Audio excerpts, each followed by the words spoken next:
Так, туугандар, мына видео киргизсек, уже 2 машина келди буюрса. Полный чыгат булардын эле обзорлору. Абдулла принимать деп.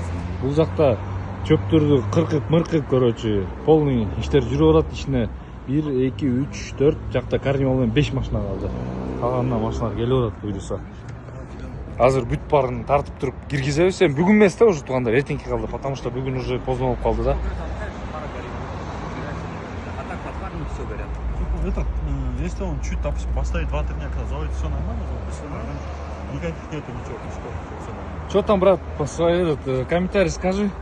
Вообще обращайтесь, Нурс автосалон вообще конкретный братаны тут работают. Машины вообще долго не стоят. Вот сам убедился, да, то, что там 2-3 машины осталось. Вот сам, да, по факту все.